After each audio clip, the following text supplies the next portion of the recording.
ቃሌ አንድና አንድ ነው። ጆን ዳንኤልንና አዶናይ መሃል አልገባም።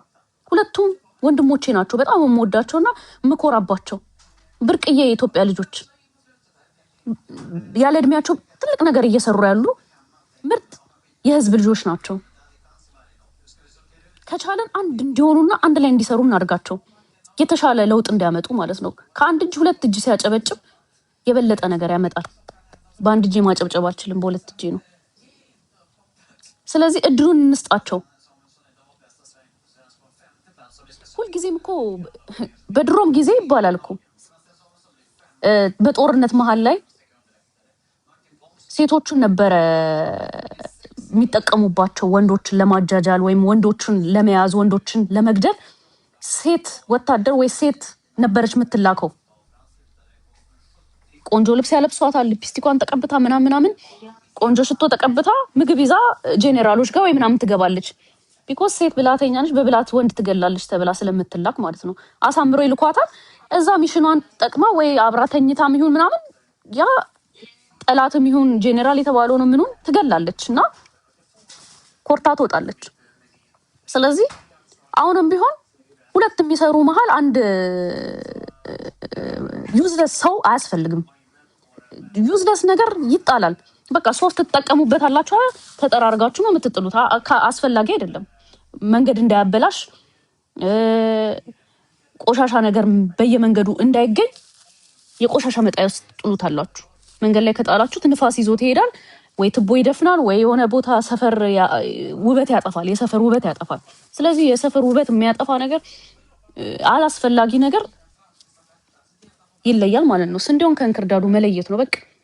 እዚህ ጋር መጥቶ ማለቃቀስ ምናምን ምንድን ነው? እኛ ምን አገባን ታዲያ? እኛም ያገባን ነገር እኮ የለም።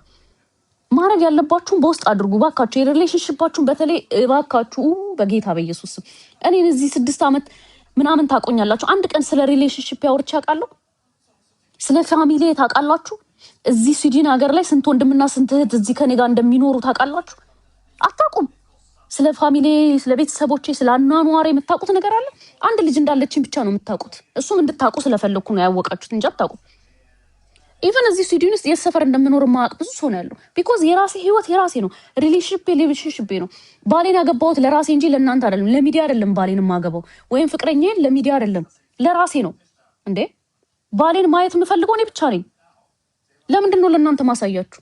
ለምንድን ነው የባሌን ገበና ለእናንተ ማናችሁ እናንተና ነው መጥቼ ለእናንተ ማሳያችሁ? ገበናችሁ ሁሉም ነገር የተሸፋፈነ ነገር ነው። እዚህ ጋር መታችሁ ሆይ ሆይ ሆይ ሆይ እዩኝ እንደዚህ የሚያረጋችሁን ያሳጣችኋል። ስትጣሉ መታችሁ እኛ ላይ ትላላችሁ። እኛ ምን እናደርጋችሁ? ምንም። ባልሽን ያገባሽው ለራስሽ ነው። ለብሶም የምታውቂው አንቺ ነሽ፣ ራቆቱንም የምታውቂው አንቺ ነሽ፣ ገበናውን የምታውቂው አንቺ ነሽ። እንዴ እዚህ ጋር ያለው እኮ የቲክታክ ማህበረሰብ አይደለም ያገባ በህብረት ነው በጅምላ ነው እንዴ ያገባ ነው ባሎቻችን አይደለም። ወንድም ስትሆን ወንድ ምሰል እዚህ ጋር መጣ ሪሌሽንሺፕ እንደዚህ ነበር ከዛ ስንለያይ ሂስቶሪ ይዛ መጣች ምናምን ብለው የሴት ወሬ የምታወራ ወንድ አለ ደግሞ። እንዴ ቆፍጠን በል። አግብተሃታል፣ አብረሃት አድረሃል፣ ወልደሃል፣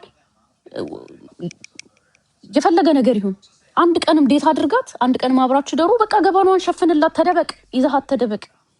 ምን እናርግኛ እዚህ ጋር መጣችሁ ለኛ የምትነግሩን?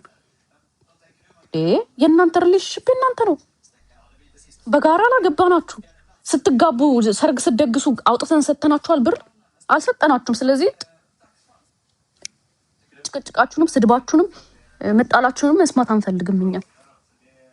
እዛ መጨረስ ያለባችሁን ጨርሱ። እዛ ጋር እሽኩልል ትላላችሁ ገና ስትፋቀሩ። በቃ የሚያረጋችሁ ነው የሚያሳጣችሁ።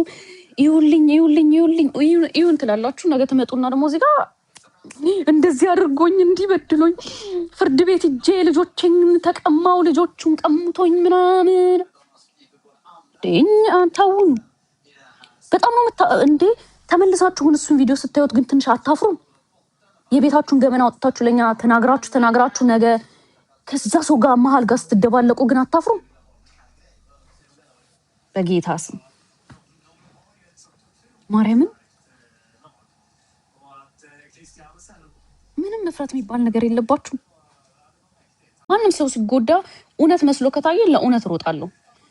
የሆነ ድራማ ነገር ካለበት ግን ያ ነገር አይመቸኝም። እኔ ዝም እላለሁ፣ ምንም አስተያየት አልሰጥም በዛ ጉዳይ። ዝም ነው የምለው፣ አያገባኝም ብዬ ነው ላሽም ብለው። ግን ደግሞ ወንድሞቼ መሀል ተገብቶ ግን እንደዚህ አናክሳለሁ ከተባለ ግን ኧረ በእናትሽ ላዳምጥሽ አልችልም። አዳሜ እንዴ ትቀልጃለሽ እንዴ? ብራዘር ፎር ላይፍ ብራዘር ፎር ላይፍ ይላቸዋል።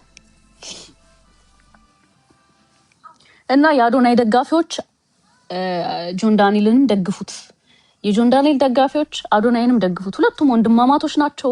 ሁለቱም ኢትዮጵያዊዎች ናቸው። ሁለቱም ደግ ስራ ነው የሚሰሩት። ሁለቱም ጥሩ ስራ ነው የሚሰሩት። ሁለቱም ወጣቶች ናቸው። ገና ብዙ ፊውቸር ፊት ለፊታቸው ላይ ብዙ ነገር ይጠብቃቸዋል። እያያችሁ ነው። በየፊናቸው ደስ የሚል ነገር ነው የሚሰሩት። የምር ባለስልጣኖች እንኳን ላይክ እንደዚህ ባለሀብቶች እንኳን የማይሰሩትን ነገር ነው እየሰሩ ያሉት እነዚህ ልጆች። ስለዚህ ሁለቱም ማበረታታት ነበር ያለባችሁ እንጂ ቁጭ ብሎ በሁለት ሳህን የሚበላ ሰው መሀል ገብታችሁ አትፈትፍቱ። ምንም ጥቅም የሌለው ሰው ምንም ጥቅም ለኔ ምንም ዩዝለስ እኔ ምንም ጥቅሙ አይታየኝም። ያ መሀላቸው ገብቶ ሊያባላ የመጣው መንፈስ ማለት ነው። ምንም ምንድነው ለኢትዮጵያ የጠቀመው ወይም ለወጣቱ ምን የጠቀመው ነገር አለ? ምንም። ድሮ እየሄደ አበባ እየሰጠ ያቅፍ ነበር። አሁን የሚያቅፈው ነገር የለም። አበባም አያቅፍም። የሚያቅፈው ሲመጣ ደግሞ የሚደበድበውን ፈለገ መሰለኝ። አሩን ነው እሱን እኔ እንግዲህ አላቅም። አንቺ ሴት ነሽ ሴት ልጅ ምናምን እንዳትሉኝ፣ እንደዛ ነገር ውስጥ እንዳታስገቡኝ። እኔ ምንም የሚመለከተኝ ነገር የለም። እኔም ሴት ነኝ ነው አርፌ ካልተቀመጥኩ ግን የሚደርስብኝን ራሴ ነኝ ኃላፊነቱን የምወስደው። መጀመሪያ ባውንደሪ ማበጀት ያለበት ሴቱ ራሱ ነው። ገባችሁ? እኔ ባውንደሪን ራሴ ካላበጀው፣ ቀይ መስመር የሚባል ነገር ካላበጀው በህይወቴ ላይ ገባችሁ? ማንም መጥቶ ስለወደድኩት ብቻና ስለወደደኝ ብቻ የሚያበሳብሰኝ ከሆነና ምልለት ከሆነ ያ ሰው ምን አደረገ? እኔ ነኝ ፊት የሰጠሁት። ባውንደሪ የሚባል ነገር የለኝም። ቀይ መስመር የሚባል ነገር የለኝም። ማንነቴንም ክብሬንም ሁሉ ነገሬን አሳልፌ ሰጥቼዋለሁ። ስለዚህ እንደ ኳስ ጢባ ጢባ ይጫወትብኛል። ዲስሪስፔክት መጀመሪያ ቀን ዲስሪስፔክት ሲያረጋችሁ አንድ ሰው መስመራችሁን ያሰመራችሁትን መስመር ከማለፉ በፊት ስርዓት ካላስያዛችሁት አንድ ያችን መስመር ከዘለላት ደጋግሞ ይዘላታል። ገባችሁ አይደለ? ሴት ልጅ አይኖ ብዙ መከራና ችግር ይደርስባታል። ግን ደግሞ አፈቀርኩት የምትለው ሰው ወይ አፈቀርኩሽ የሚላት ሰው ሲመጣ መብት የለውም እሷን ዲስሪስፔክት የማድረግ ባውንደሪዋን የማክበር መብት እሷ ጋር ነው ያለው። በሰው ፊት አንድ እኔ የማፈቅረው ወንድ ወይ የሚያፈቅረኝ ወንድ ቤቴ ውስጥ ብቻዬን ነኝ እንደፈለገ ሊያረገኝ ይችላል። ያ ማለት ግን እላፌ ሲሄድ ዝም እለዋለሁ ማለት አይደለም። በሰው ፊት ግን አንድ ዲስሪስፔክት ካረገኝ ነገ ደግሜ አላየው። ቀይ መስመሬን አከብራለሁ፣ ባውንደሪን አከብራለሁ። ወንድ ስለሆነ ወይ ስለወደድኩት ብቻ ብዬ ጎንበስ ብዬ እንደ ልቡ ሲጫወትብኝ አላየው። ገባችሁ አይደለ? ሁለተኛ ነገር ደግሞ ያላለቀ ነገር ካለ ፕሊስ፣ ያላለቀ ጉዳይ ካላት አንድ ሴት ልጅ ካልጨረሰች አርፋ ትቀመጣለች። ያ ነገር እስኪያልቅላት ድረስ የእውነት ፍቅር ካላት አንድ ሴት ከምታፈቅረው ጋር ወንድ ጋር ስትለያይ ሪዝኑ በተለያየ ሪዝን ሰው ይለያያል። ተጣልታችሁም ልትለያዩ ትችላላችሁ፣ እየተዋደዳችሁም ልትለያዩ ትችላላችሁ። ገባችሁ? ከ1 ዓመት እስከ 2 ዓመት ይፈጅባታል። ከእውነተኛ ፍቅር ከሆነ የነበራት ያቺ ሴት ሌላ ወንድ ጋር ለመሄድ አትችልም። ከ1 እስከ 2 ዓመት ድረስ ይፈጅባታል ያን ወንድ ከውስጧ እስክታስወጣው ድረስ። ወንድ ልጅ ከ6 እስከ 8 ወር ይፈጅበታል የሚያፈቅራትን ሴት ከውስጡ ለማውጣት። አንዳንድ ጊዜ 1 ዓመትም ይሄድበታል፣ ግን ከ6 እስከ 8 ወር ይፈጅበታል። ይሄ በጥናት የተረጋገጠ ነገር ነው። ግን የሆነ ሴት የሆነን ወንድ አፈቅራለሁ ብላ ከሆነ ወንድ ጋር አብራ ከነበረች በኋላ ግን በተጣሉ በ6ኛው ወር እንኳን ሳይሞላት 5ኛው ወር ላይ ከሌላ ወንድ ጋር ከነበረች አይ ዶንት ቲንክ ሶ ሺ ኢዝ ላቭ ፍቅር ከዛ ወንድ ጋር የትክክለኛ ፍቅር ውስጥ እንደነበረች ወይ ከሄደች በኋላ ነው የሚታወቀው። ያልጨረሰችው ነገር አለ። ጨርሱ። መጀመሪያ ከውስጣችሁ ሙጥጥ አድርጋችሁ አውጡ።